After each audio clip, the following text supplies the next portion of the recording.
মামা হলো বুলিতো গম পাইছে। এতিয়া এটাই প্ৰশ্ন, ল'ৰা নে ছোৱালী? বলক ভিডিঅ'টো আমি প্ৰথমৰ পৰা আৰম্ভ কৰোঁ। আজি ৩ অক্টোবৰ। ৰাতিপুৱাই থাপনাত চাকিগছ জ্বলাই সকলো ওলালোঁ মেডিকেললৈ বুলি। আৰু এই শুভ মুহূৰ্তটো স্মৃতি হৈ ৰওক বুলিয়ে মই কেমেৰাত বন্দী কৰাত লাগি গ'লোঁ। আমি অৱশ্যে বহুত মানুহ দেই, দাদা, বৌ, ভাইটি আৰু পোৱালীকেইটা সকলো ওলাইছোঁ মেডিকেললৈ, যিহেতু এটা আনন্দৰ দিন। আহি পালোঁ কপিলী হস্পিটেল। ভণ্টিহঁতক প্ৰথমতে পঠাইছিলোঁ আৰু আমি আহি পোৱাত অকণমান পলম হ'ল।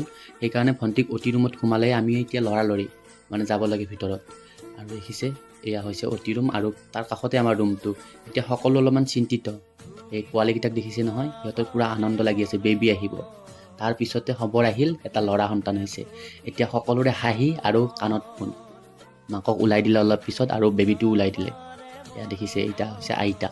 এতিয়া সকলোৰে হাঁহি, একদম ফূৰ্তি আৰু দিয়ক।